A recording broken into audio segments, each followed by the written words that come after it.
Our second lesson this morning comes from the Gospel of John, chapter 5, verses 1 through 9. After this, there was a festival of the Jews, and Jesus went up to Jerusalem. Now in Jerusalem, by the sheep gate, there is a pool called in Hebrew Beth Zatha, which has 5 porticos. In these lay many invalids, blind, lame, and paralyzed. One man was there who had been ill for 38 years. When Jesus saw him lying there and knew he had been there a long time, he said to him, "Do you want to be made well?" The sick man answered him, "Sir, I have no one to put me into the pool when the water is stirred up, and while I am making my way, someone else steps down ahead of me." Jesus said to him, "Stand up, take your mat, and walk." At once the man was made well, and he took up his mat and began to walk. Now that day was a Sabbath. This is the word of the Lord. Thanks be to God. When Amber was 24 years old and she had almost completed her master's degree, she started to get a bad feeling that only about 3 people in the world might even read the thesis she had been writing on feminist musicology. So she decided she was going to take a year off and give back to her community. She found a program called Public Allies, which matches young adults with nonprofits for 1 year. She got a list of nonprofits and began to look through it and got really excited about some environmental organizations, some that helped women. One that she was not excited about was called Social Health Education. Health education, in this case, being a euphemism for sex education. Amber wanted nothing to do with that. For one thing, she was trying to get out of the classroom. For another, her own experience with health education hadn't been so great. But sure enough, this is where she was assigned. She showed up on the first day, admittedly with a bad attitude, thinking she was just going to have to save the world some other year. But over the next few months, something unexpected happened to Amber. She discovered that health education covered a much broader spectrum than she had originally thought. And she also wasn't just going into schools and speaking to classrooms of high school kids. She was out in the community speaking with adults, many of whom, to her surprise, had a great need for this service. This was especially true of adults in high-risk population, substance abusers, prisoners, the homeless. One evening, Amber found herself in the basement of a transitional home for men. As she stood there talking to these men about AIDS and STDs, she had a kind of out-of-body experience, seeing herself from the outside, the only woman in the building, probably the youngest person in the building, sharing potentially life-saving information with these men. She could not help but wonder, how on earth did I get here? In her book on contemplative spirituality, Phileena Howarth writes that at the time of conversion to Christianity, we orient our lives by the question, what can I do for God? This is the central question of conversion. It's a question most of us ask when we claim our faith as our own. What can I do for God and for God's people? But at some point, Howarth says, the question changes.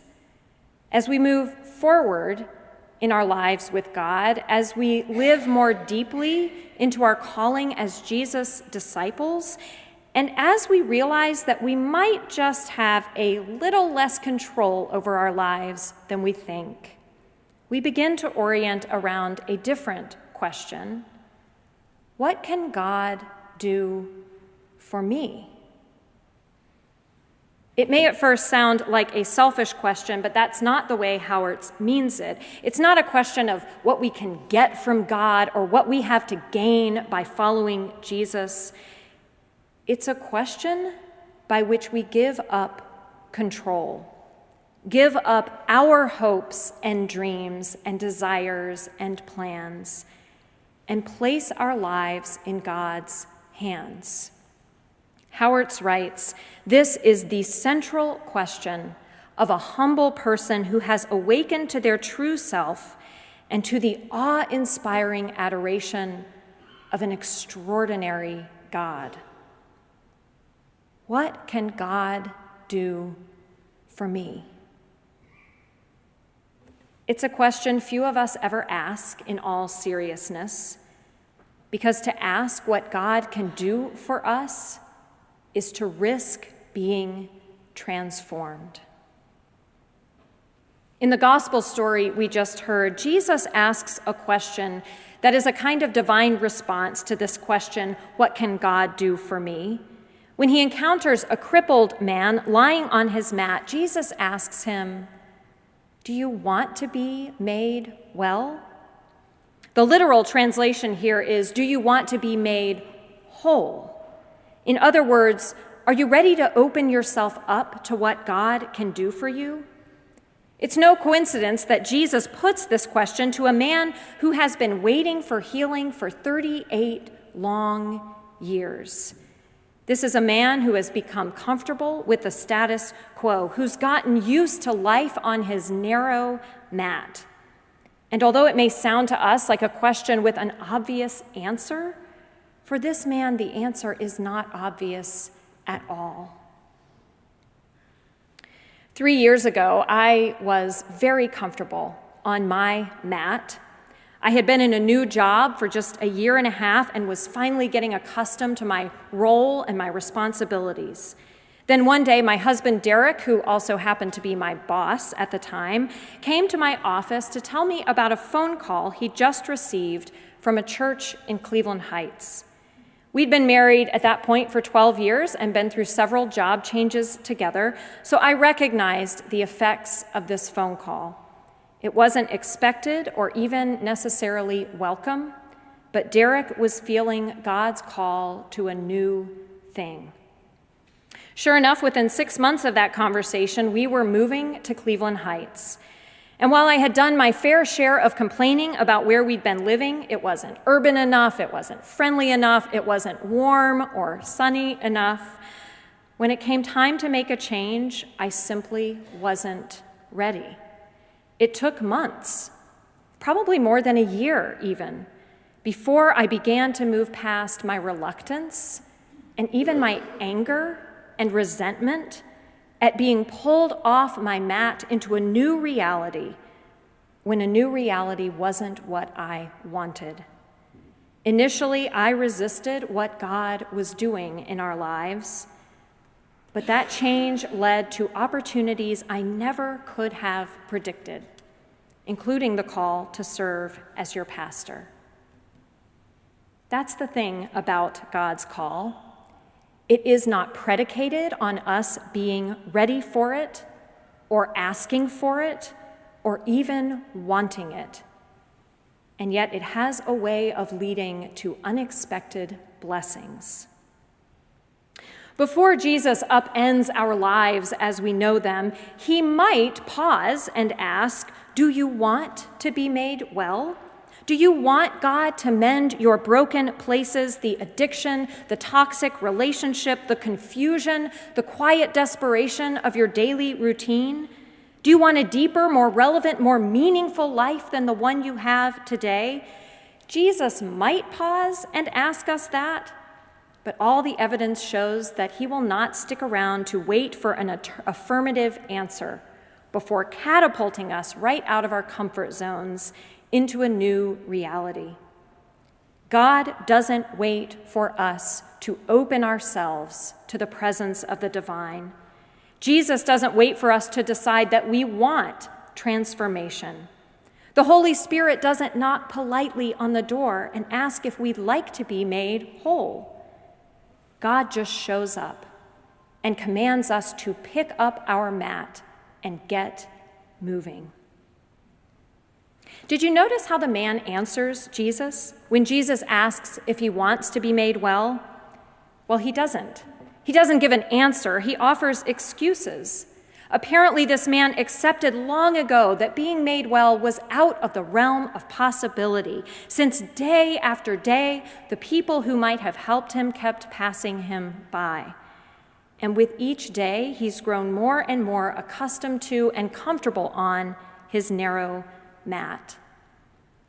Until the day that Jesus arrives. Jesus, who frankly isn't interested how the man got into this predicament. Jesus, who doesn't care how comfortable the mat has become. Jesus, who looks at him with love and with mercy and tells him that the time has come. Time to stand up. Time to pick up that mat that has been a place of rest, but also an excuse. Time to walk away from the tightly held identity as the cripple who could never make it to the healing waters. All of us have mats we have grown comfortable lying on. What are the things in your life you find yourself holding onto? Things that at one time may have seemed unacceptable, but that over time have grown comfortable because they're what you know. All of us have a situation or two that we have come to believe will never change. A job that makes us miserable, a relationship that seems to be irrevocably broken, a habit or an addiction we believe we cannot overcome, a social issue that used to get us all fired up, but which we've become convinced will never change for the better. Even if there is no one person who can fix these things, including ourselves, no magical healing waters that can work a miracle, no quick fix cure, what might happen if we open our minds just enough to entertain the possibility that God can bring about a new reality, that God can bring change, that even when we think there is simply no way forward, Jesus can come to us and show us a way. Because that's what God does. God heals. God changes. God transforms. It is what God does. Is it easy? No. It is never easy, but it is almost always, eventually, good. Better, in fact, than any future we could imagine for ourselves. The singer-songwriter Peter Gabriel released the song Salisbury Hill in 1977. It was one of his first songs as a solo performer. For years, he was the lead singer of the band Genesis, but over time, he'd gotten uncomfortable with his role as the frontman. He thought he was getting too much credit for the band's success. So he quit the band, a decision many people found inexplicable since he'd had no experience as a solo performer. It was a huge risk. The song Salisbury Hill is intensely personal. It chronicles a three-part journey that's reflected in most spiritual journeys. First, there is an invitation, an opportunity, especially in the midst of struggle, to something new and different. The second step is trepidation. Our present reality may not be as we want it, but still it's what we know, so it's natural to us to fear the unknown. The third part of the journey is freedom, a release from fear of the unknown into the possibility that comes from being true to ourselves and our calling. In the song, this journey is traced by the refrain, "Grab your things, I've come to take you home." When the protagonist of the song first receives this invitation, he doesn't understand it or believe it. Home? He must have thought, I'm already home. He resigns himself to silence, knowing his friends would think he was crazy to make this change. Then the invitation comes again, "Grab your things, I've come to take you home." And he begins to consider the possibility that there may be more to life than he knows. Finally, he decides to accept the invitation. Having surrendered to this call, he considers the possibility of new life, saying, "I will show another me." The song concludes with a twist on the original refrain, "Grab your things, I've come to take you home," when at the end the speaker sings, "You can keep my things. They've come to take me home." Do you want to be made well? Are you ready to ask what God can do for you? Well, whether you want to be made well, whether you're ready to ask that question, God's invitation is always there for each of us. God's hand is always extended to us, and God is always waiting to welcome us into the new life God offers. It's a life of freedom from whatever is holding us back: guilt, grief, addiction, past mistakes we cannot seem to let go.